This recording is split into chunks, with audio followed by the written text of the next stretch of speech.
Hello, everyone, and welcome to this session of Innocracy 2021, where we are going to discuss the future of the European Union. My name is Susana Peralta, and I am hosting this session from Lisbon, Portugal. We're not going to spend a lot of time with the introduction, so I'll just present our keynote speaker today. So Richard Youngs is a senior fellow of Carnegie Europe. He works in democracy, conflict, and governance, and he has done lots of work about the governance of the European Union. And in particular, he has just published a book called Rebuilding European Democracy, Resistance and Renewal in an Illiberal Age. So without further delays, I'm going to just let Richard take the stage and make his keynote speech. Thanks a lot for joining us today, Richard. Thank you, Susanna, and good afternoon to everyone. It's a pleasure to be with you all and hopefully contribute to your discussions. Thank you very much to Paulina, Paul, and the team at Innocracy for the invitation. I was asked to reflect for 15 minutes or so on the question of democratizing the European Union. But I want to offer to you what I hope is one very clear, distinctive argument, which is this, that our main a priori focus should be on democratizing European politics in a very general and far-reaching sense, and then feeding in this sense of general democratic renewal to a process of EU reform, rather than vice versa, or instead of a more classical traditional focus on a standard template of EU reforms. So that's the basic case I want to make to you in the 15 minutes I have available. Why do I think this? I make this argument because, perhaps we can move on to the first slide.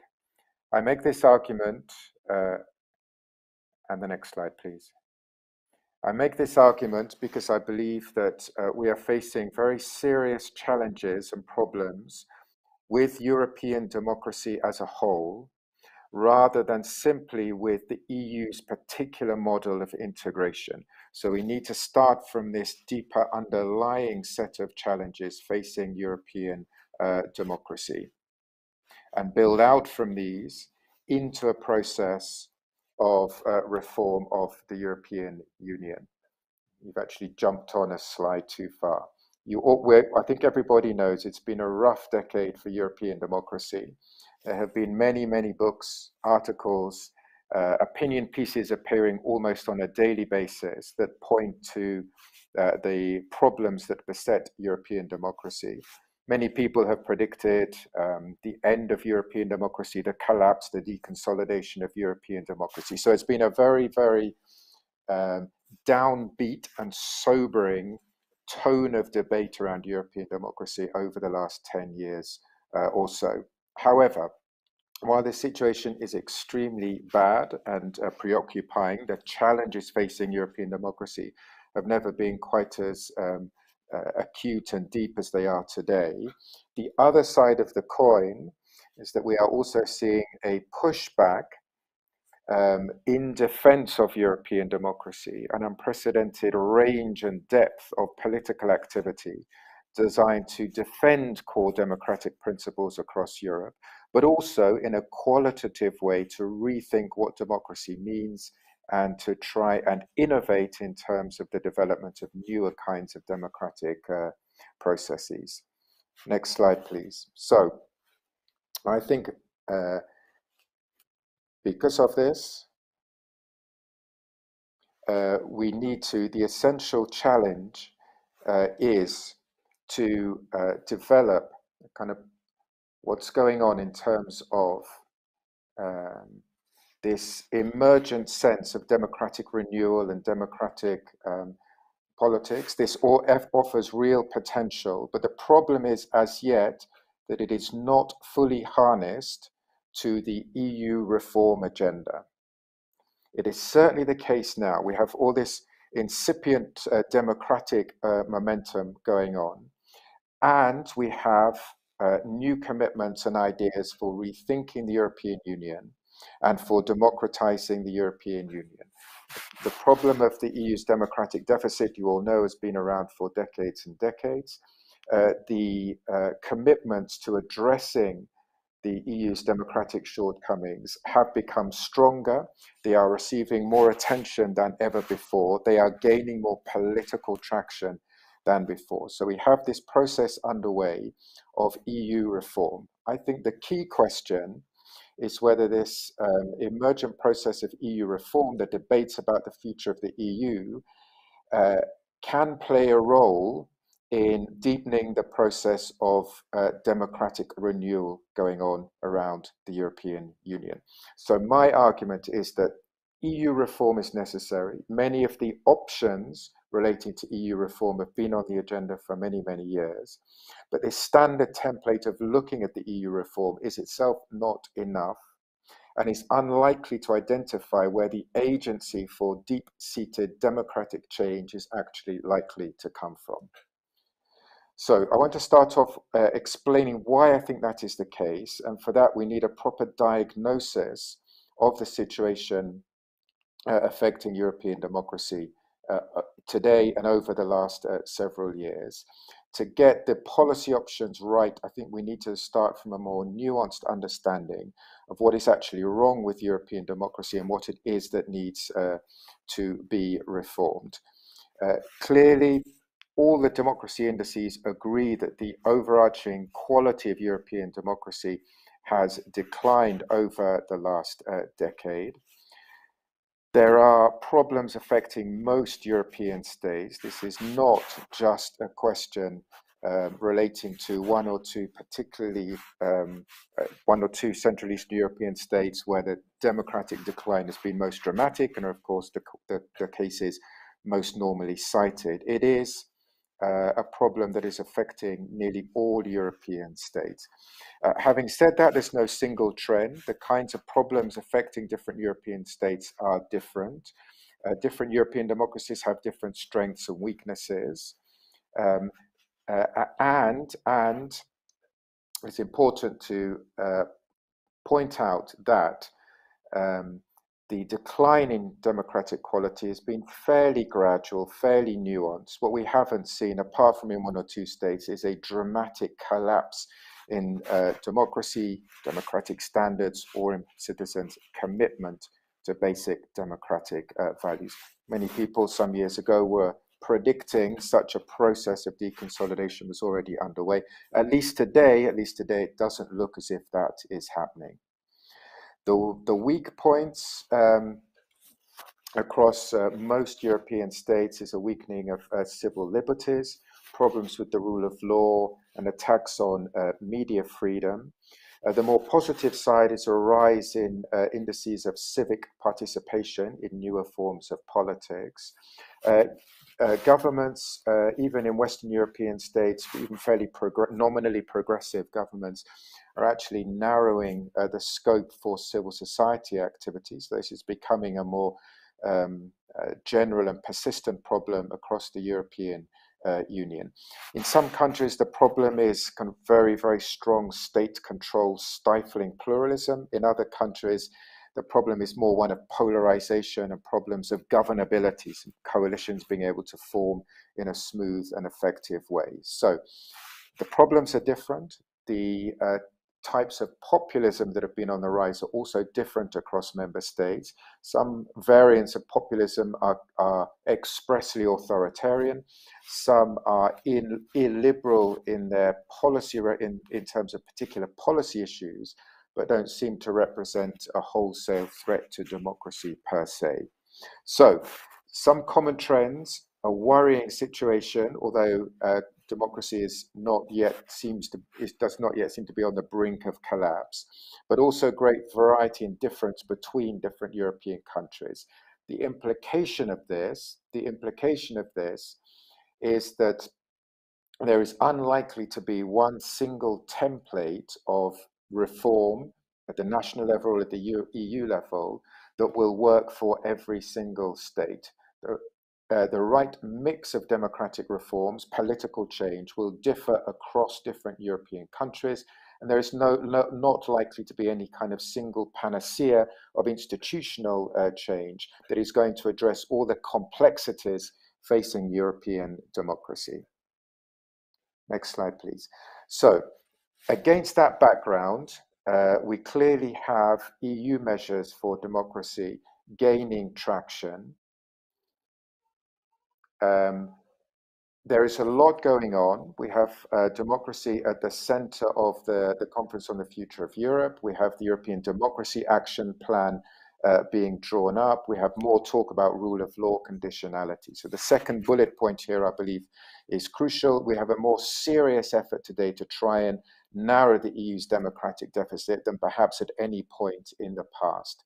So much is happening in this sense. You all know that probably the main and highest profile focus is on the issue of Article 7 and rule of law conditionality. Clearly, the Commission, the Parliament, other actors are ramping up their pressure on Poland, Hungary, anti-democratic developments in other countries as well. This is important, but it's not the prism, it's not the angle that is going to be capable of dealing with these deep-seated problems facing democracy. The focus here is on a fairly narrow set of rule of law issues rather than democracy as a whole.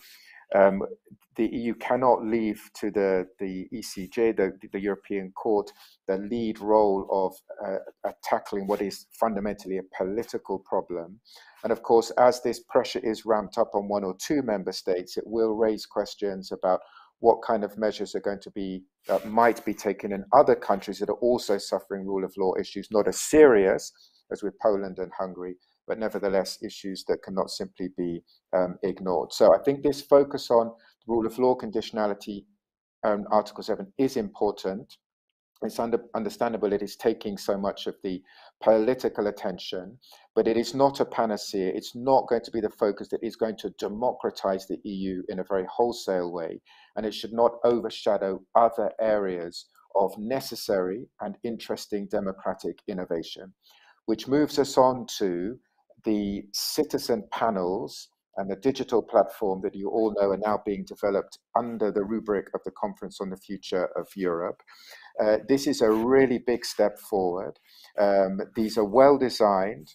They are offering citizens more of a voice than they've had in any previous similar exercise debating the future of the EU. Some people, of course, raise questions about how these panels and the digital platform are being run, whether they're fully representative. It's still not clear exactly what impact citizens' views expressed through these citizen panels will actually have on the outcome of the conference. You all know that institutional design of the conference is very complicated, and it may be that interesting views, opinions raised through the citizen panels struggle to make it onto the final set of recommendations. So there are reasons still to be concerned about how effective a voice citizens will have in the conference, but this does seem to me to represent an extremely positive and necessary step forward. But I think the key question is whether this exercise in giving citizens a voice under the conference will actually translate into a permanent ability, a permanent process through which citizens can engage and have influence over EU decisions. That's not guaranteed at the moment. At the moment, the purpose is for citizens in panels organized around particular policy issues to express their views on particular policies. It is not yet a process about democratizing the EU per se on a long-term basis. There does seem to be some interest in thinking through how this might be done, but I believe that will be the really essential step that determines whether or not this spirit of citizen participation does actually turn into something meaningful in terms of democratizing the EU. The focus on citizen panels is necessary. Of course, it should also not completely displace the other issues that we all know need addressing, the process through which leaders are selected, the powers of the European Parliament, the need for a parliamentarization of European politics, the need for more powers to Euro parties, the need to get national parliaments involved. This is a standard set of EU reform options that have been debated for many, many years. They don't yet seem to be prominent in the Conference on the Future of Europe. And it is important that attention be given to these alongside these very innovative and promising new citizen panels and the digital platform. However, I think the key, all that is good and it's necessary, but I think my key point is this, and with this I will round off. The key is to understand how these EU reforms relate to the wider democratic agenda. At the moment, the problem, it seems to me, is that these debates over EU reform are not at all connected or joined up with what is happening in terms of the wider democratic agenda, the wider spirit of democratic renewal that is gaining traction across the EU. And the good news here is that there is much that is happening across the European Union. For those that are interested, this is basically what my new book is about. We see many areas of effort at democratic renewal. We see an unprecedented intensity of democratic protests, citizens mobilizing on the streets. Citizens are not apathetic about the fate of democracy. They are mobilizing with greater frequency and in greater numbers than ever before. Not all these protests are good news for democracy, but many of them are. Civil society is thickening, becoming stronger and denser across the EU, and there are many more civil society initiatives working on democratic renewal. Citizen assemblies are increasing in number at the national level, particularly at the local level, some organized by public authorities, some by civil society organizations. The number of local level referendums has increased, offering citizens a voice, at least in some practical community level initiatives. The digital activism is also moving into a new phase and gaining new dynamism.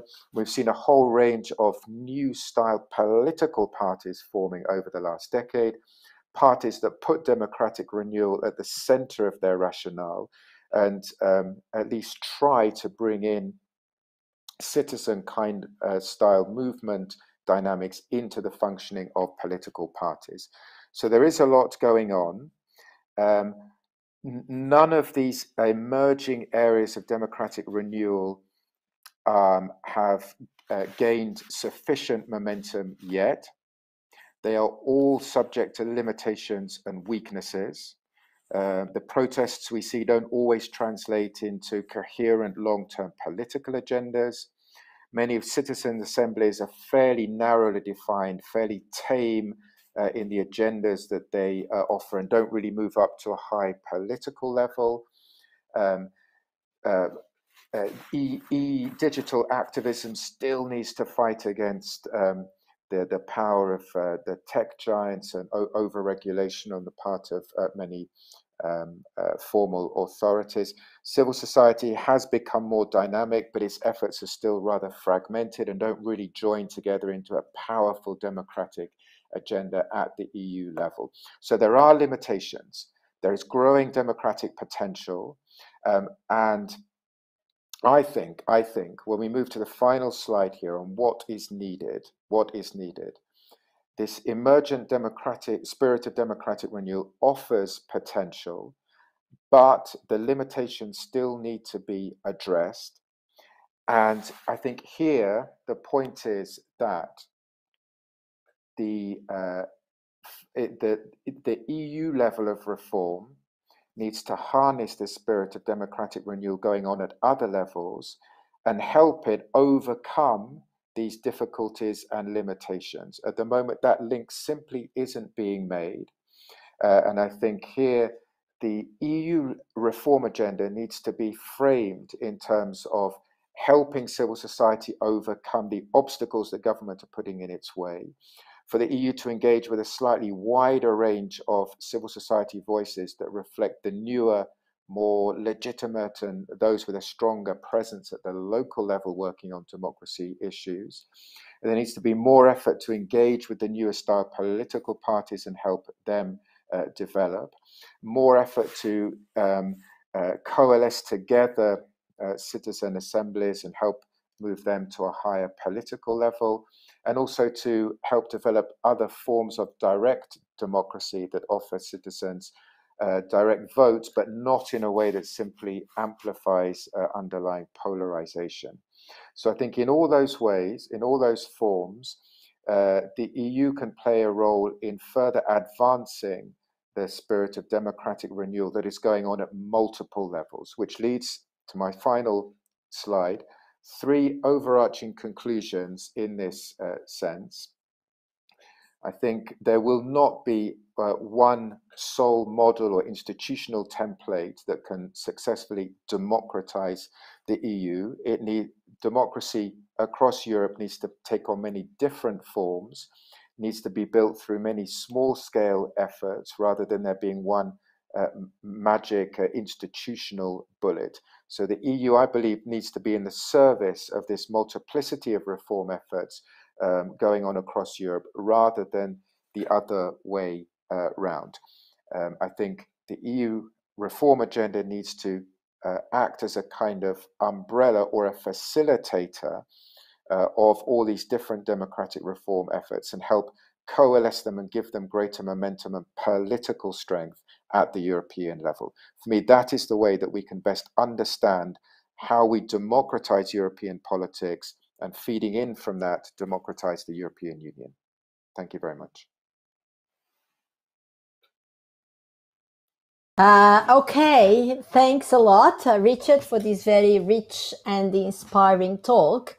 So now we are going to have a debate here. We're going to be discussing a little bit the ideas that he put forward and maybe some other ideas. So in order to run this debate, I think that we already have on this virtual meeting the two speakers for the next panel, and these are Franziska Brantner. She is a German politician of the Green Party. Hello, Franziska, and welcome. So Franziska acted as a member of the European Parliament between 2009 and 2013, and she's now a member of the German Parliament. Sorry, just have interruption. Don't worry. Here. Hello, dear daughter.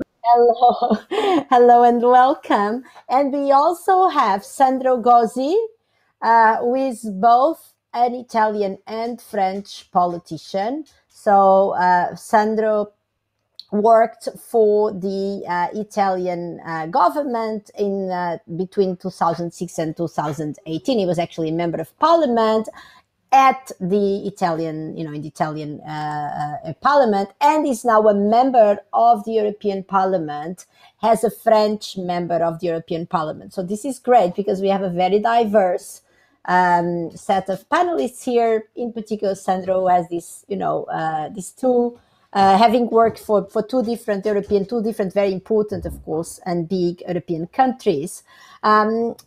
So I just want to check that, Tiska. Okay. So I guess I think we all Europeans who are worried about, European governance and the future of the European Union. We are all very much looking into the German election. And I guess my question, so I had a sort of list of big challenges for European governance. And these were, on the one hand, the rule of law problem and how we are going to keep our European Union as a real, union of democracies, of, I would say, adult democracies where the rule of law prevails in all the countries. I had a second challenge, which I think is really important, which is the challenge of economic governance, being an economist myself, and of fiscal solidarity. But I guess that having listened to Richard Young's presentation, I would add to these two challenges another set, I think, of very important challenges that we may be facing, which is how are we going to reform the European Union in order to embrace these new tendencies of, this democratization that Richard, I think, explained much better than I would ever be able to do, with a lot more citizen initiatives, with a lot more digital activism. So in a way, if we are already thinking that we may have some that we may not have been able to upgrade the European Union to a democracy as we would have liked it to be in a sort of more traditional view of democracy. How are we going now to incorporate all these? So I guess my question to you, and this is more than one question, I guess, Franziska, is how do you think the current negotiations of the German government and the possible coalitions that will come out of these negotiations, how are they going to determine each of these three major challenges, I would say, of the governance of our union? We are having, of course, the Sondierungsgespräche, the conversations to check if we can enter coalition negotiations. So it's a step ahead of coalition negotiations. And of course, the coalition negotiations will be where the detail will be decided. I hope that we can have a pro-European coalition. And of course, I can only tell you now what we as Greens want.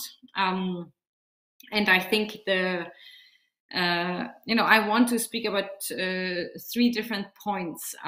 The first is about enlarging the reach and the scope, if possible, of the fundamental rights charter that the European Union has. It's a wonderful document.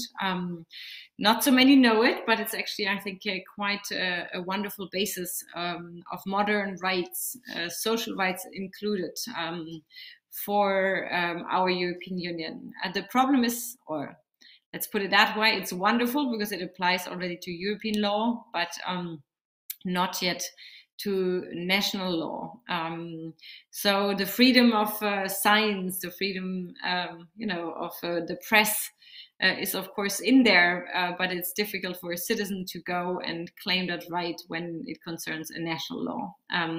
So one idea is to say we do extend the Charter of Fundamental Rights and make it usable, in a way that we give every citizen in Europe the same rights in front of the law, and that a woman in Poland has the same rights as a woman in Malta, as in Ireland, as in Germany, and that we do have this equality in front of the law. And I think that's a very important basis for European further integration. So you could say that this is very far away, but on the other side, we have the Conference for the Future of Europe.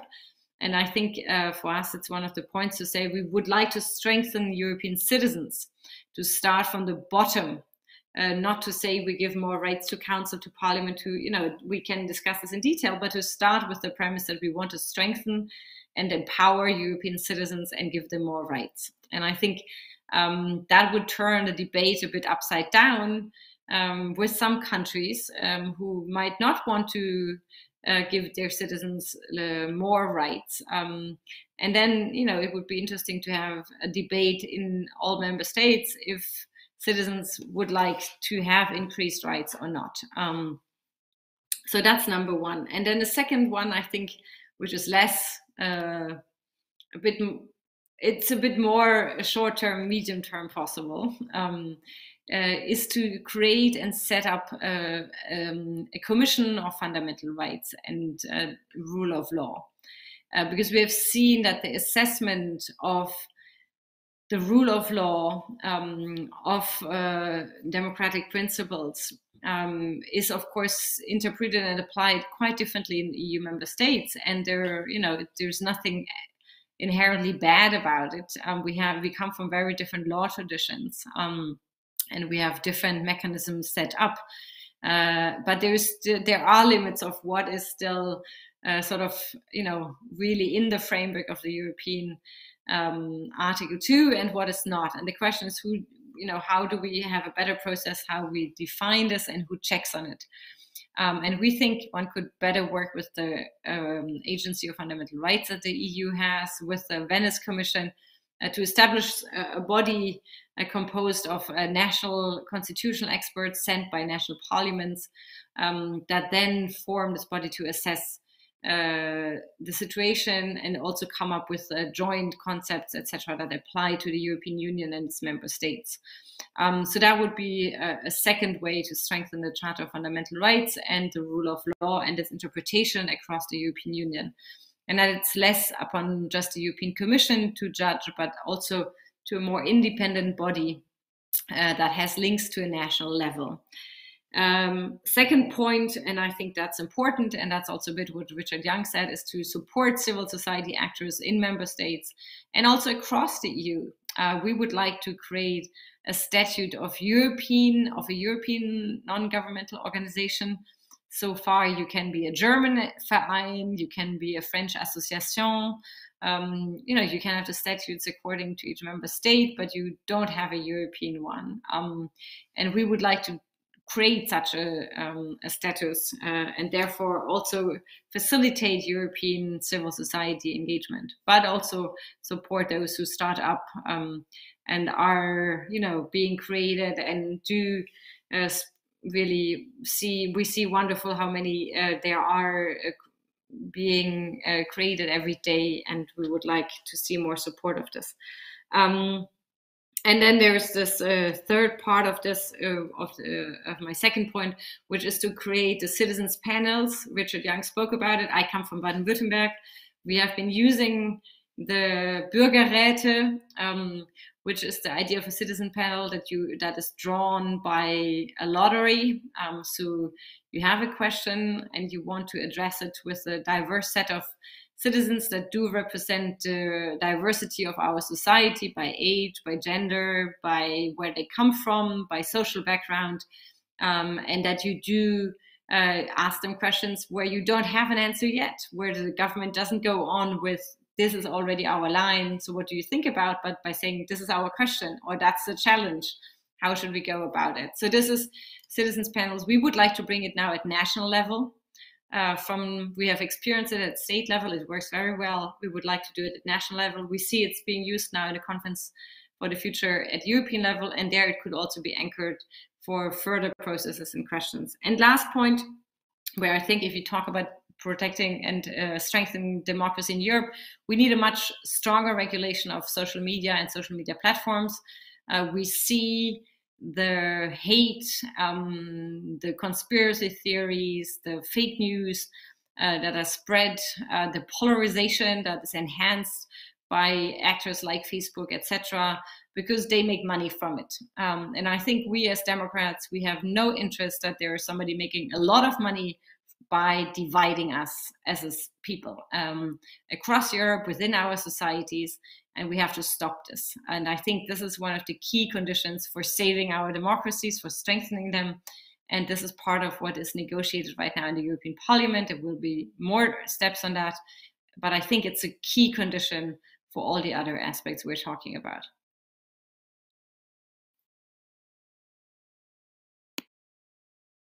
Thanks a lot for this very comprehensive set of reforms on the Green Party agenda. So I don't know if Sandro is now with us. Not yet. Okay, that's fine. So I'll just I guess then ask Richard, because you were your talk was very inspiring in terms of the civil society engagement and the digital activism and all that, and you say that it's important that the European Union democratization reform embraces this sort of grassroots movement that is happening in many European countries, and as you said, of course, at different levels according to the country. And then my question is, wouldn't we? Oh, okay. But now I think I'll just finish this one to Richard this time around. So my question is then, wouldn't we be sort of moving too fast forward, in the sense that we still didn't manage to have, a true democratic European Union with accountability before national parliaments, with true citizen participation at the EU-wide level, and whether or not moving this fast, would it be, or I guess my question is then, what would be the challenges that you see if you really want to now embrace this sort of civil society activism before we actually have an European Union which, with its traditional sort of set of institutions, works? Well, I think a lot of this kind of citizen-driven energy reflects a frustration with mainstream politics, and I'm not sure it's going to wait for a kind of perfect template of EU reform or institutional reform at the European level. So I'm not sure it could be quite as easily channeled as that through these EU measures. I think that's not to argue against all these kind of EU measures and EU rights treaty and civil society statute and so on and so forth. I think they would be very, very helpful. But I just think the deeper challenge is that there's a lot of frustration that's boiled up over the last 5 or 6 years. It's not just civil society or activism, it's also in the sphere of political parties, in the digital sphere as well.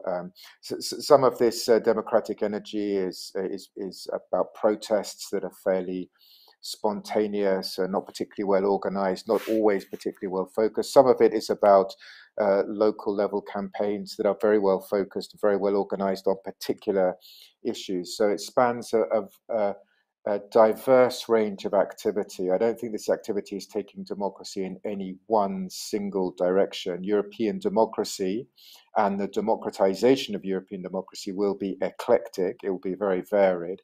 I think somehow the challenge for the EU is to draw on that and to try and act as a kind of space where this growing spirit and energy can develop. It won't be easy. It's people are not engaged in these democratic activities all for the same reasons. More EU doesn't necessarily equate with more democracy. The two agendas are not completely synonymous with each other. And I think I would kind of flip your question around really and say that the first aim has to be to develop, advance, and channel this spirit of democratic renewal, and then on that basis develop more ambitious ideas for EU reform.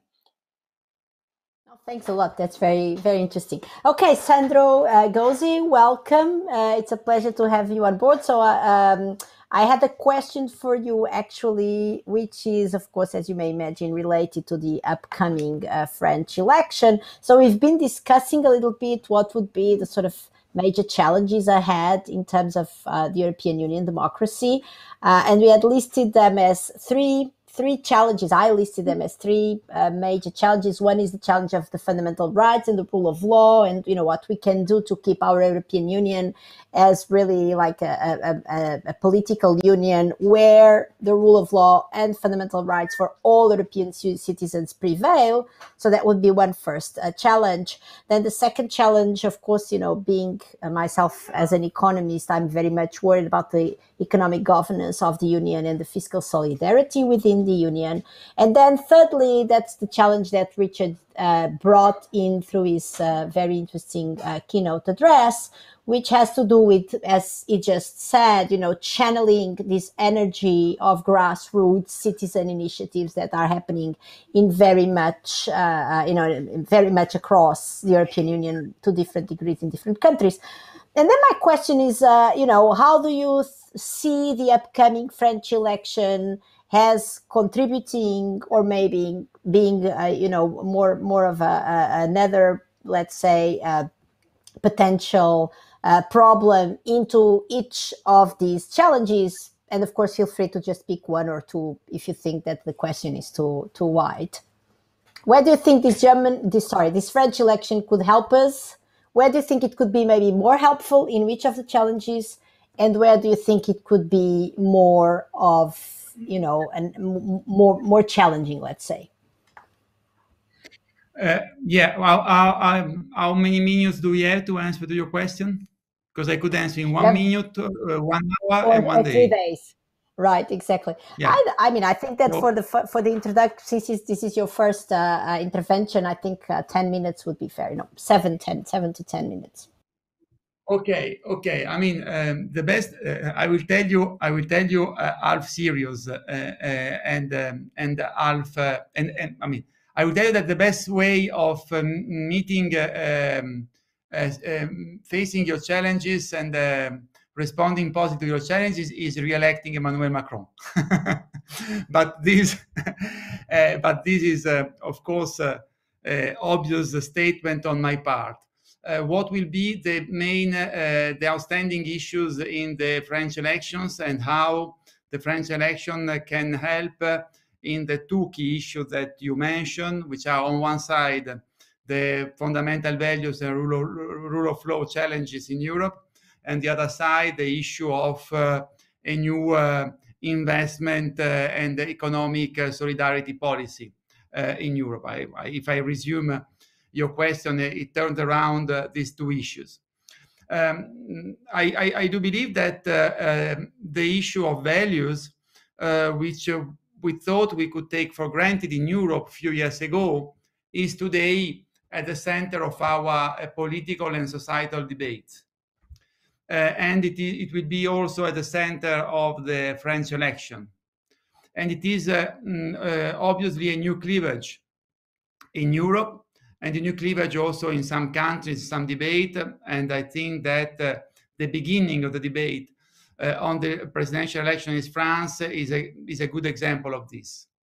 Why do I say this? I say this because today there is a challenge, first of all, to consider on whether we should consider fundamental values and fundamental freedoms as a matter to deal with outside the national sphere, something that many of us took for granted, because after all, we always thought that since the Second World War, we need this supranational organization to ensure the fundamental respect of rule of law and fundamental values.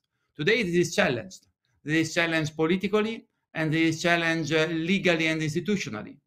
Politically, it is clear that the new way of nationalism, considered as an interference in domestic affairs, the fact that Europeans are concerned about the state of rule of law and fundamental values in member states, and basically the discourse of Viktor Orban, of Kaczynski, is a discourse which is taken on by neo-nationalists around Europe. For example, in France by Marine Le Pen and by Eric Zemmour. This journalist, who is not officially candidate, but is very likely to be an official candidate soon in the presidential election. And this, if you want, it is not a particularly new challenge, but it is a challenge, and it is certainly something which is emerging in the public sphere. It's emerging in the public opinion, and it's something around which we have to take position, and around which the public opinion will take position.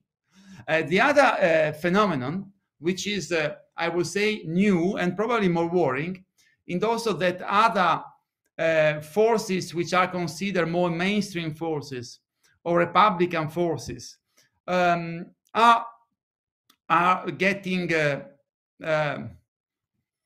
influenced, and they are absorbing this approach. I mean, if you take my friend Michel Barnier, who is, as you know, a candidate in this internal selection of Les Républicains to become to choose their presidential candidate. If someone like Michel Barnier, who say that after all we shouldn't recognize anymore the primacy of EU law over national law, and we should question the role of the supranational court of justice of the European Court of Human Rights, but you understand that this is surprising from someone like him, and this means that those ideas, those national or nationalistic approach to the issue of protection of fundamental rights, to the issue of safeguarding fundamental freedoms, etc.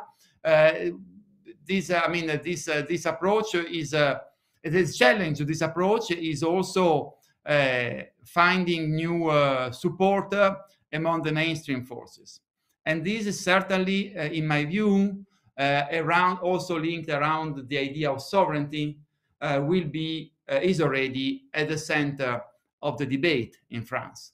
It is obviously linked to the approach to sovereignty. On one side, you have Emmanuel Macron, which since the presidential election in 2017, and notably since his speech in La Sorbonne, he identified the European sovereignty as the real answer in some sector, as the real answer to the crisis of national sovereignty. On the other side, you have a different approach from the extreme right, from the extreme left, which want to propose a more traditional national or nationalistic idea of what sovereignty really means. And these are real issues, and it is clear that, I mean, to continue to answer to your question, the effects on Europe and the effect of the European Union will be substantially different if Emmanuel Macron is re-elected, or if Eric Zemmour or Marine Le Pen, or even the traditional right win the election on these issues of rule of law, fundamental values. The other outstanding issue is certainly the question of which new economic policy at the European level, which new investment policy, what shall we do with the Stability and Growth Pact in this post-pandemic period? Should we develop a new approach to investment policy? Should we have a new approach to the Stability and Growth Pact? Should we modify it? Should we make easier and allow make more possible investment in key sectors for our future, such as the climate transition or the digital transition sector? Should we should we apply the so-called golden rule on investment policy in these sectors? What to do with the issue of fiscal solidarity? It is clear that this also is something that will emerge.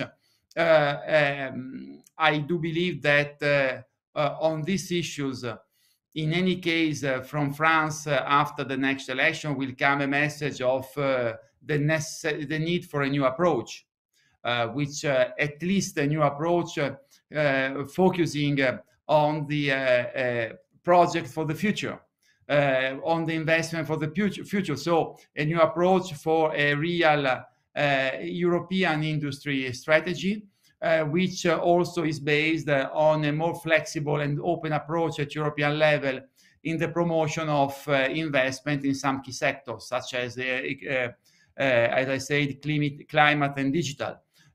Be they at European level, that means, I mean, new industrial project between countries, and notably between the key countries in terms of industry, which are certainly, I mean, among the first three, there are certainly Germany, France, and Italy, and also which new strategy to investment and development policies allow at the national level, looking at the European common rules. I would say that this will be less at the center of the debate during the presidential election, but will be much more in the debate after the presidential election at European level.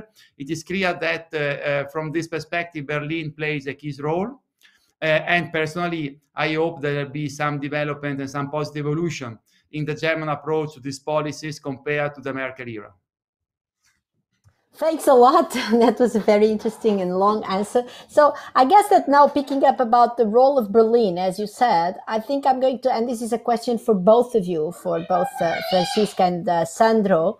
Do you think that what's happening currently in Germany may have an impact on the following months in France, with the preparation for the May presidential election, and this, I guess this would be more for Sandro. How does the French electorate and political actors, how do they look at what's happening in Germany, and how is that building into the national debate in France? Well, I have to say that, of course, I mean, it is a big change in the fact that Angela Merkel leaves the political scene after 16 years. And it is clear that also the what happens in Berlin is of the utmost importance in Paris, because of the Franco-German partnership, because of the history of these two countries, because of the strong links that there are between France and Germany. So it is clear that certainly the Berlin elections and the Berlin political development are considered the most important in Europe, and probably not only in Europe from the French perspective. I would say that there hasn't been a big debate after the election in the detail of the political development, because we are waiting for the political development. The most important thing, which have been many times said, is that the sooner a new German government is formed, the better, but not only for obvious German reasons, and I would say also the fact that Germany is going to chair the G7 next year, and I cannot think that Germany won't have a new government ready to chair the G7, but also because there is the French presidency of the European Union, which will start on the 1st of January 2022. And it is very important from the French perspective that a government will be already in place. Ideally, there should be already a meeting between the French government and the French president, the new German chancellor, at the end of November, before the beginning of December, to see what we can do together, both at G7 level and in the President of the European Union. So I would say that what is the most important issue now, which has been asked in Paris, is when there will be a new government. Then, from my perspective, if the new government will be formed, as we read on the newspapers, in the German newspaper in this day, if the new government will be formed between the SPD, the Grünen, and the FDP, for me, this would be a very interesting development. Franziska knows, but also other common friends that have contacted me for this event know that I've been calling around Europe and the rest of the world for years for a new partnership between the Lib Dem, the Social Democrats, and the Greens.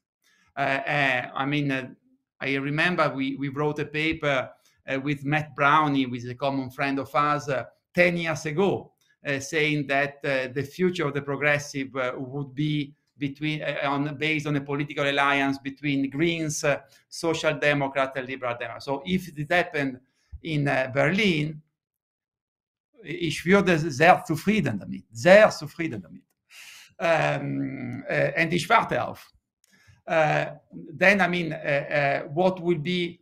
I thought that there could be an effect also on the political force. I think that maybe there will be a positive effect on the French Green. The French Green has already selected their candidate to the presidential election, is Yannick Jadot, a member of the European Parliament. It is clear that, if the Green came to power in Berlin, certainly that could be an advantage in the electoral campaign for also the French Greens. But for that, we have to wait the developments in Berlin. Thanks a lot. So, Franziska, I guess now the stage is yours. So how do you see, do you want to just answer to Sandro's comments about how the current negotiations in Berlin are going to have a major influence actually on what's about to come in France? Sandro, you spoke about that you want quickly to have a German government. And I think that's what we have been advocating for too. We really think that we need a government by the end of the year, not just for the French presidency, also for G7, as you said, also for the Fit for 55 package. There are major dossiers waiting really that need to be tackled and where we shouldn't lose time, because it's also clear for us that if we lose the window of opportunity at the beginning of 2025, then France will be in a presidential National Assembly campaign, and until France will be ready, it will also be end of August next year. So then if we are not ready by the end of this year, we de facto lose an entire year. And I think that's sort of, where I've been publicly saying this, that we are, as Germans, responsible for not losing 1 year of European capacity to act on the big dossiers, on the big files like Fit for 55, migration, asylum, etc. So I think that's understood, and I think that also many of the other parties have understood the urgency of forming a government. We've been very fast so far, I think. And I hope we can continue on that speed level, I would say. And the second question, to what extent will it be really a progressive government? Yeah, we shall see. I hope so. Especially on Europe, it's one of the more difficult points, the financing side of a progressive agenda. So let's hope that we will get some good results there that combine a modernization agenda, transformation agenda on climate, on digital, with the capacity to finance that technology, the infrastructure for it. So we shall see. But I hope, that we will get there. It's at least what we have been fighting for. And it's an interesting debate. And on the other sides, on the rule of law, for example, the advantage of an Ampel, of an alliance with the Liberals and the Social Democrats, is that I think we could move away from the appeasement policies of CDU and CSU vis-a-vis, Orban until very recently, other actors like Janša, now in Slovenia. And I hope that the next German government will be much tougher when it comes to the rule of law. And the protection of democracy. And I think this is sort of a good news for Europe, and we can make a difference there. Thanks a lot. So I think I'll just take this opportunity to go on, with the topic of the rule of law. And to ask your own views, Franziska, about how conditional should the European funds be on the rule of law issue. So let me also tell you that being a Portuguese economist, this is something that is very important for us, because we're very much used, as Portuguese, about all sorts of conditionality when it comes to the European funds that get to our economy. And sometimes we're a bit perplexed that these countries that are really, going against the really building blocks of the European Union, they are not subject to the same degree, I would say, of conditionality. And therefore, I would like just to know your views on that. And then I would also like to know Sandro's views, but I'll begin with you this time. No, thank you. I think we must be tougher. We have been calling on the conditionality mechanism to be more explicit, tougher. I think it's good that it exists, but it needs to be applied now. I know, Sandro, that you're also working on this in the Parliament. The Parliament has been calling on the Commission to start utilizing it. The European Court of Justice now had a first round of debate on it this week.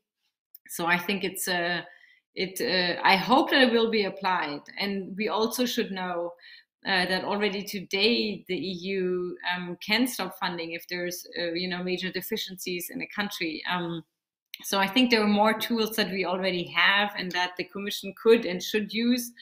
Also the question of the recovery fund, if it should be released to Hungary, Poland. So yes, we do agree with you that this funding should be based on democratic and rule of law respecting government. And yes, it will be interesting to see how the Commission acts now. And we do support a stricter stance. But do you see that as possible? One thing is like the Greens' view on these, which is very clear. And then how do you see, according to the current political landscape at the European Commission and European Parliament level, should we, and of course as well the European Council, should we expect this to happen? How likely do you see it? there are many countries that are upset with what's happening.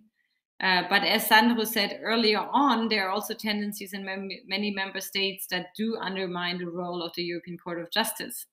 I have been really shocked by what Michel Barnier said, and I'm glad that Sandro brought it up here, because he has been defending the European Court of Justice in negotiations with Johnson so many times, rightly so, and now wants to have this constitutional shield against even the European Court of Human Rights. So for me, sometimes I'm like, if we Europeans don't stand up to protect Europe, who will? And I've been upset that he is not doing it in the presidential upcoming now debates and les primaires des Républicains, primaries in the Republican Party. And that's what I find worrisome. So it's in the end, we have to see it's larger than just Poland and Hungary. I think it's within, there it's the most radical, of course, it's on different level, but I think we have to be careful that we do protect it in all our member states as well.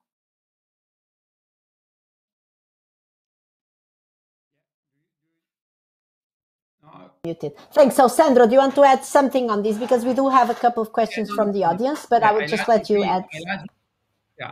I largely agree with Franziska, but this is not breaking news. On this, we have always agreed. I would give you, in a nutshell, a couple of messages. The first is that, we have been fighting hard against something which is unacceptable. And it's unacceptable that there are some countries, some government who pretend to be pro-European when they receive dozens of billions of European money, and then play the nationalist card when it comes to respect fundamental freedom, rule of law, and that means when it comes to respect the fundamental democratic and political pact at the core of a union that they have freely choose to join, because nobody obliged the Hungarian government or the Polish government to join the European Union. It was a free and democratic decision, and they join a union which is based on rule of law and fundamental rights. And this is the political issue. And then finally, this year, we managed to provide the Commission, notably, with a new instrument, which is this regulation, which for the first time establishes a clear link between the violation of rule of law and fundamental freedoms and the European funds, if a violation of fundamental values affects negatively the use of the European budget. It is a first step toward the right direction. And it is something that we want the Commission to use. The Commission is reluctant, as the Commission wants to wait for a verdict, a decision of the Court of Justice, because Poland and Hungary have brought an action before the Court of Justice on this. We think that we don't need the Court of Justice to wait for Court of Justice. We democratically have approved a new law, a European law, which create a link between the respect of rule of law and the budget and the European budget, and the Commission should apply it, and should. And the first implementation should come with the recovery plan, with the Next Generation EU. Rightly, the plan of Poland, for example, hasn't been approved yet by the Commission. There are open issues. There is an issue, for example, of the independence of the Polish judiciary, of the magistrature, the strong influence of the Polish government over the Polish magistrature, judiciary, these are already there. They are very obvious. On top of that, there is the new challenge to the pillar of the union. The union is organized around one pillar: the primacy of EU law on national law. Because if after lengthy negotiations, it was possible that one country decide not to respect a common decision, invoking an internal domestic law, it is clear that we would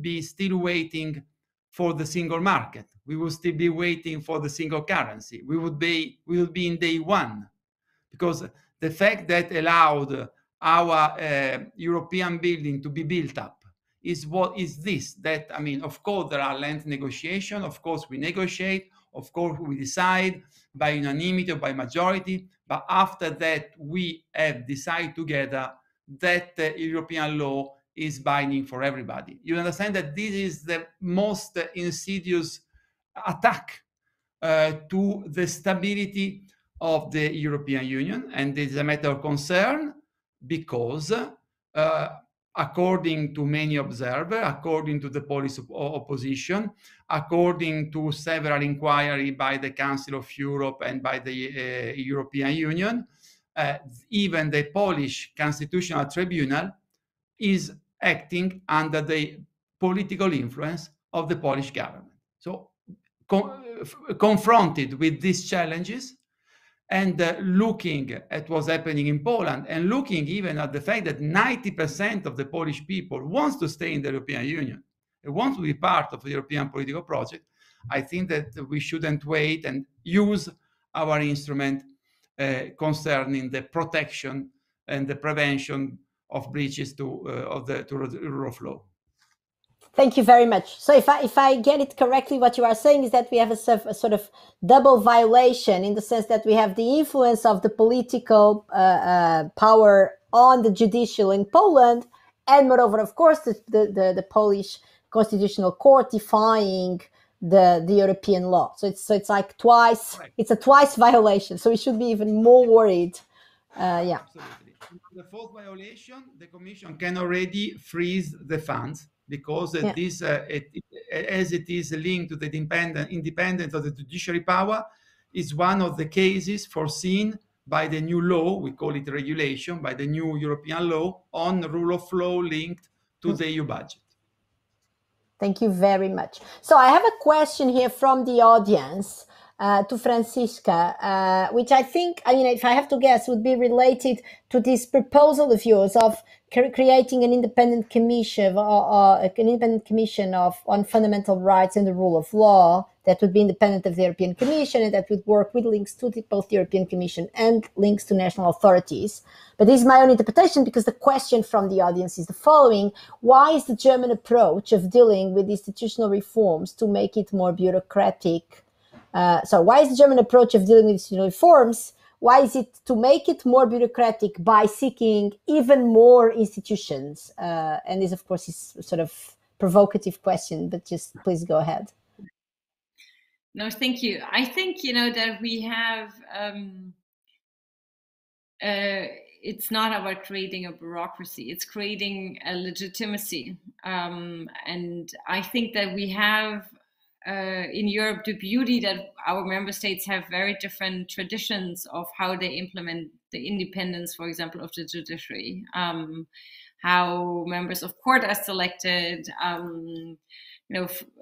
We have some member states we have very different histories and traditions, and also today applications. And we don't have a uniformity, and I don't think that we need uniformity, but we need a sort of joint understanding of what is still acceptable and what is then going against the rule of law. Also, when it comes to media freedom, freedom of the sciences, etc. And I think that we have for this, on a more broader level, the Venice Commission, that does this work of interpretation of constitutional freedoms, etc. And that we have in Europe the Fundamental Rights Agency. And then we still have the European Commission that does the reports about member states and their deficiencies. And I think sometimes we see from member states like in Poland and Hungary and also other member states that they do say, so why is it the European Commission doing? How are they legitimate to do this? This is a political body. The Commission is elected by the European Parliament. Why are they in a position to do this? And what is our our joint understanding on it. And the Commission has created, a justice panel and different ways of addressing it.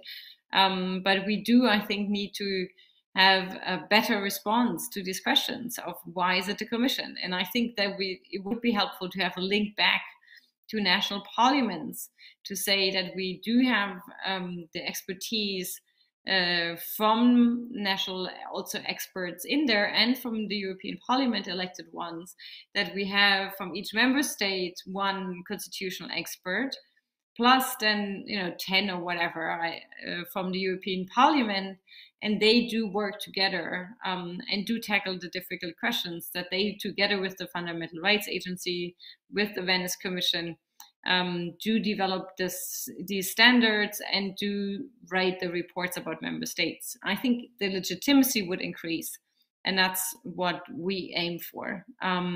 So it's not about creating huge bureaucracies, but it's about increasing the legitimacy in our own constituencies back home.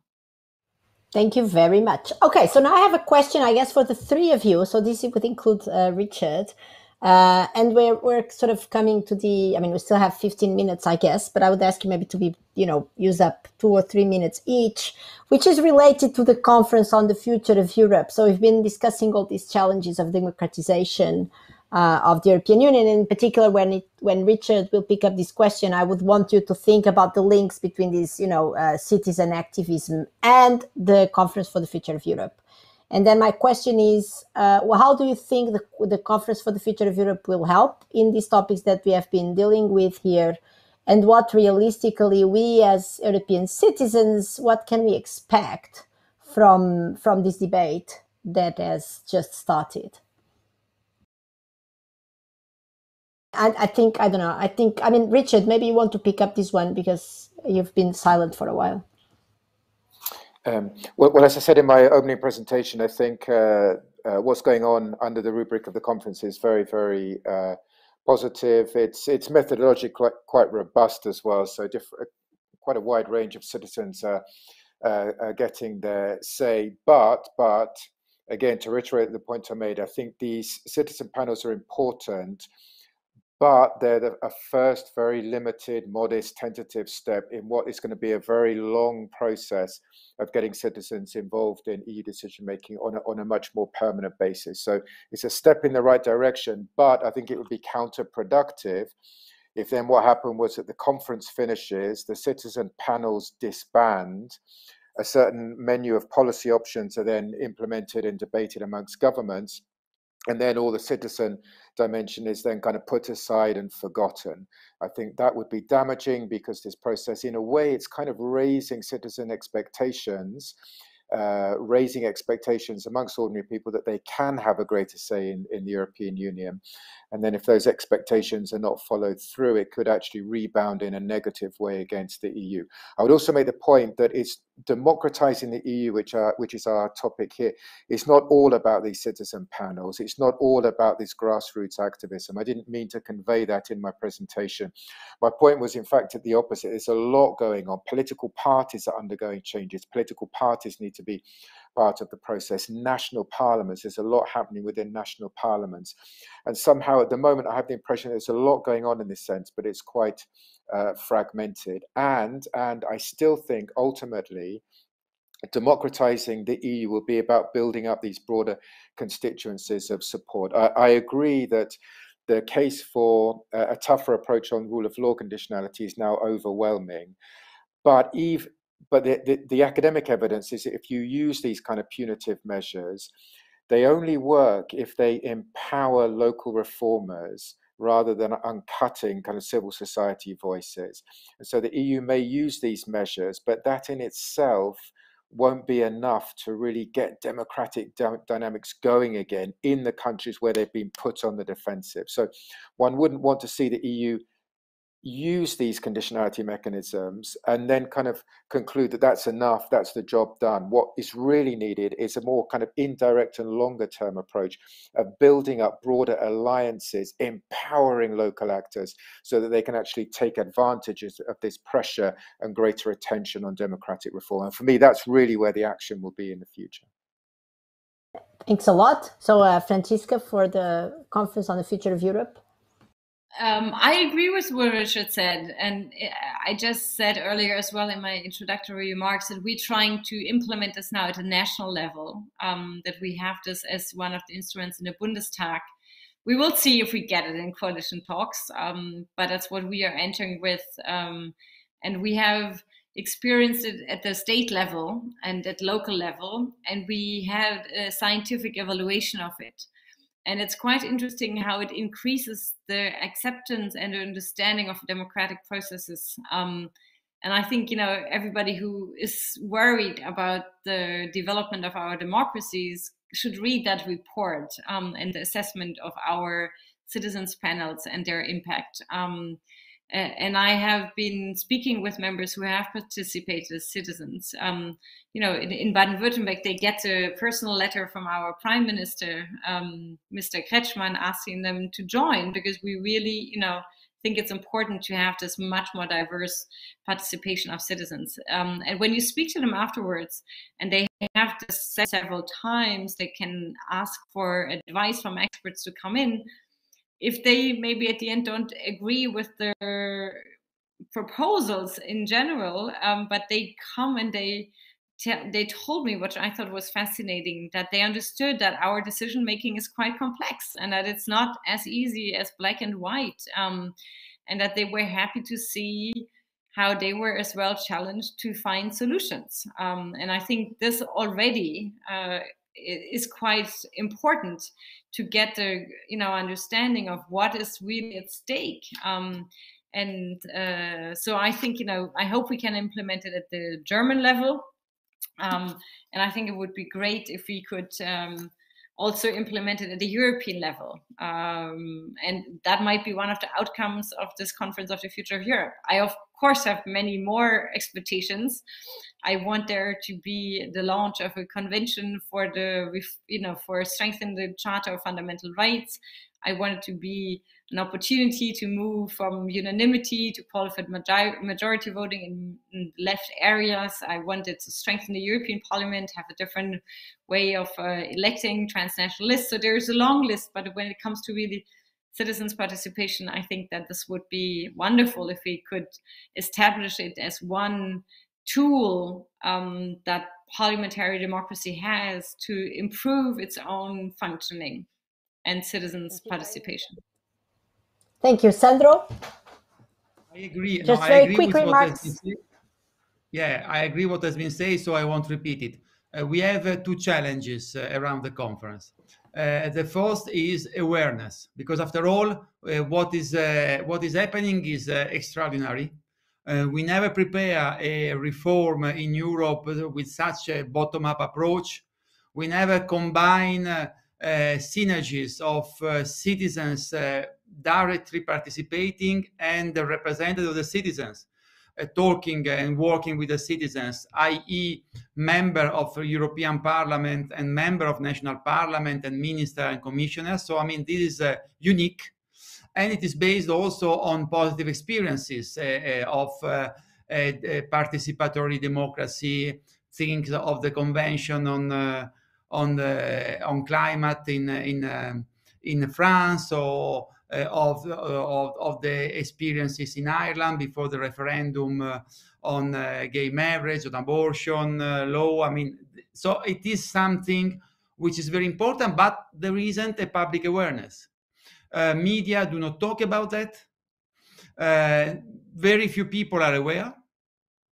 And after all, we have selected randomly 800 citizens from 27 countries, who are meeting and debating around the future of Europe. So, I mean, the first challenge is creating awareness, and spreading information, getting out of the institutional and traditional challenges, and trying to reach out through influencers, football star, music star, rock star. I mean, I would like these people to inform the citizen that this exercise exists, the conference, the digital platform, all of what is there to make it happen. The second challenge is what's the day after. I mean, there will be orientations, there will be requests for reform, there will be a new project, a new initiative, which certainly will come out of this exercise.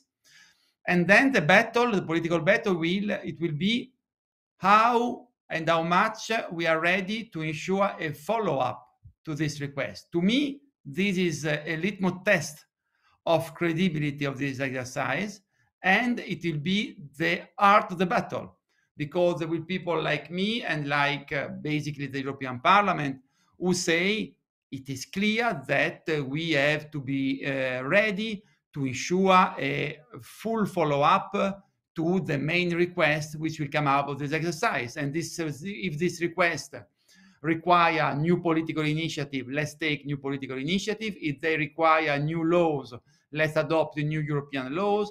If they require revision of the treaty because we want to do more on fundamental rights, more on defense, more on security, more on other issues, we have to be ready to ensure the revision of the treaty. There are other forces which simply consider the conference as a big opinion poll at continental level, and they are ready to ignore the work of the conference. This will be the art of the battle, and this is why we also need awareness, because the higher is the awareness, the more difficult will be for these forces to ignore what the citizens and their representatives are asking for.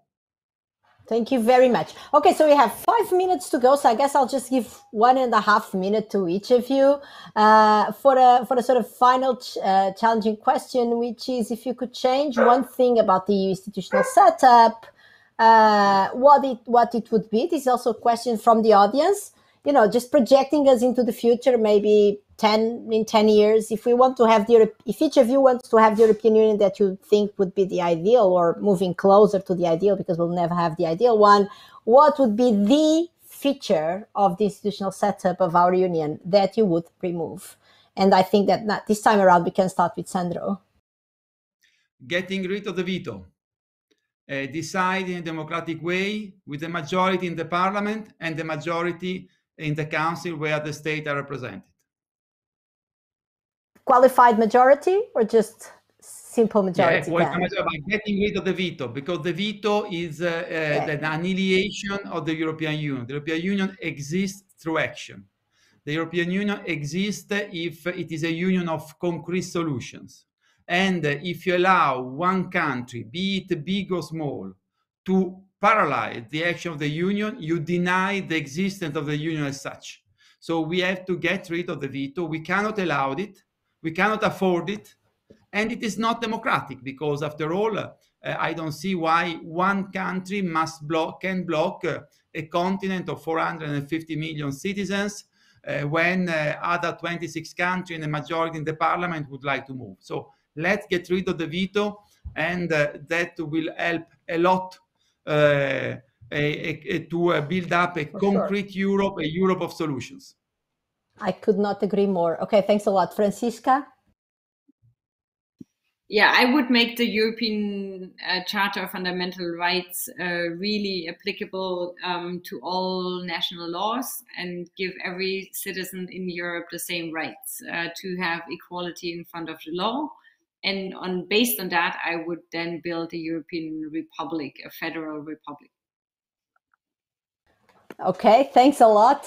So that's more adding up than removing, but it's very interesting as well. So Richard, please.